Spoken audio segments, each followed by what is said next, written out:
Wallabies prop fails in bid to use SBW precedent over ban.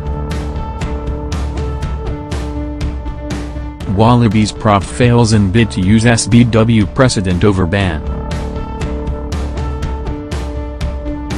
The New South Wales Waratahs have failed where Sonny Bill Williams and the All Blacks succeeded, by losing an appeal to World Rugby to have Festival Rugby count in the 3-week suspension of prop Siko Kepu.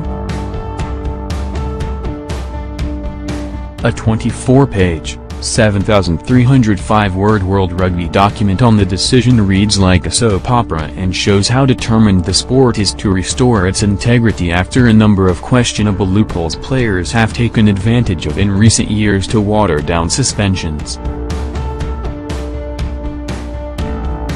The facts are these: Kepu was shown a red card for an ugly shoulder charge against Scotland in November while playing for the Wallabies. Kepu accepted a 3-week suspension but appealed the decision. He and the Waratahs wanted to know whether the upcoming Brisbane Tens tournament, starting February 9th, could be used to form part of his suspension. One might think a straight yes or no from an appeal committee would suffice. However, rugby and its judicial processes are never that simple.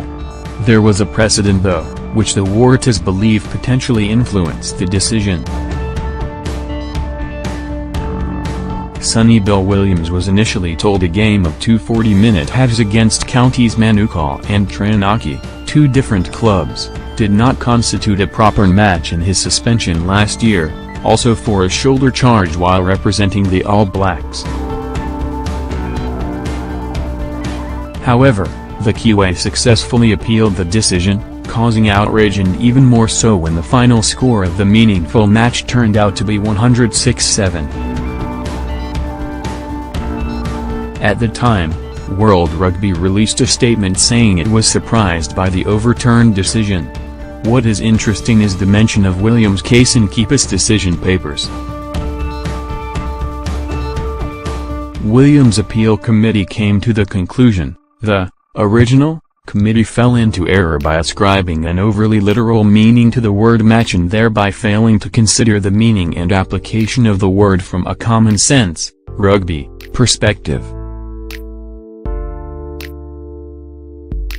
This time around, there was a sharp rebuttal of that logic.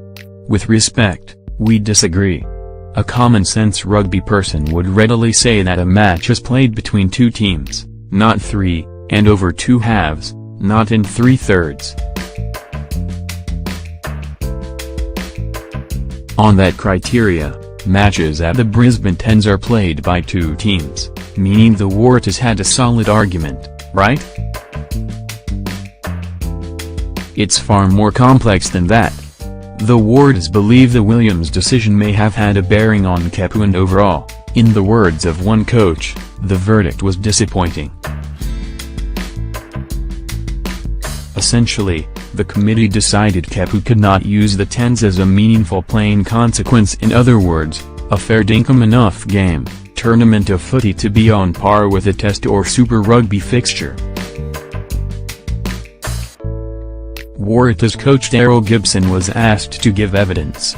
He explained he planned on taking Kepu to the tournament but that he was likely to be the only prop or second rower from New South Wales.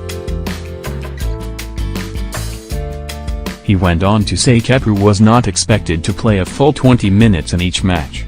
The prop would have short bursts in each of the first 3, of up to 6, matches.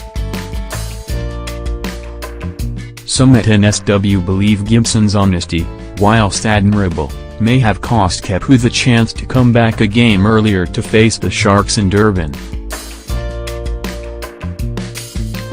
Even in modern times, one could reasonably expect a front row forward to play at least 50 to 60 minutes of an 80-minute match, the committee determined.